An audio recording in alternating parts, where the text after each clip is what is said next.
New questions about the latest revelations surrounding Justice Clarence Thomas. Here's from today's New York Times report, a look at his tenure at the Gerardo Algar Association based on more than 24 interviews and a review of public filings and internal documents shows that Justice Thomas has received benefits, many of them previously unreported, from a broader cohort of wealthy and powerful friends.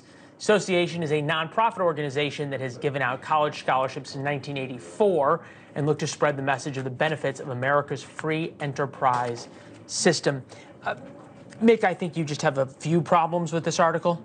Yeah, look, if Clarence Thomas has been breaking the law or even creating impermissible conflicts of interest, that is one thing. That's not what this story was about. This story is designed to undermine the legitimacy of Clarence Thomas as a judge and the court as a whole. There's actually a quote in there that talks about a private letter that his wife sent about walking the dogs with some folks on a vacation in Wyoming. It's grade school level hack journalism, and it really, it's a shame to see it, but I understand why we get it. They don't like the Supreme Court, they don't like the Judge Thomas, but there's no reason to attack his wife in an article about his supposed ethical overreaches. Chief? Well, Clarence Thomas and Jenny, they've done enough to undermine their own credibility. This story aside, could be poor journalism. Yeah. I'll grant you that. But when you look at how they've conducted themselves, Clarence Thomas not recusing himself with matters that definitively go directly to his wife, I think that causes the common person like me to look and say, you know, what the hell is going on? So from that standpoint... Did you feel the same about Nancy Pelosi's husband? Oh, absolutely. Okay, that's absolutely. Fair. Right. And that's the thing. We've got to stop being cheerleaders. We've got to start being referees. Isn't that guy? Start calling balls and strikes. Okay. Now you're cooking with gas. Chris, this is where I have a little bit of an issue. And I understand your point about poor journalism, and it may be permissible under the rules. But if Supreme Court justices are supposed to be held to a higher standard because of a lifetime appointment in this idea, Chris, at some point, how many trips on private jets of billionaires that you became friends with after you became a Supreme Court justice can you take?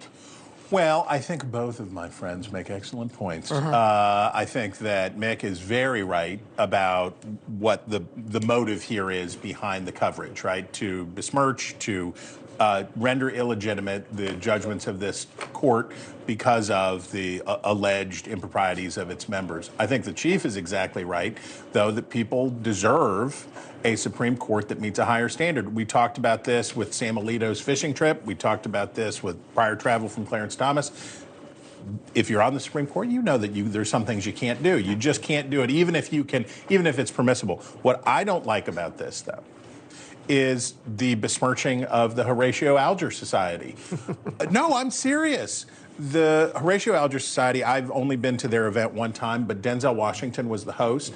It was I believe that was the night they had a bald eagle. I'm not kidding you. Fly around DAR Constitution Hall inside. Wow. Denzel Washington was awesome. The eagle was awesome. And the message was awesome, which is that in the United States of America, a person can work hard, they can do the right things, they can be thrifty and industrious, they can do all of that stuff, and they can make it to the top. And that's a good message. Trying to tear this group down because you don't like it, and you don't like Clarence Thomas, seems like a bad idea. More just they like had an eagle inside. I'm telling you, inside. If you ever want to impress Chris Steyerwalt, bring an eagle. Birds of prey indoors. Had an eagle on the menu.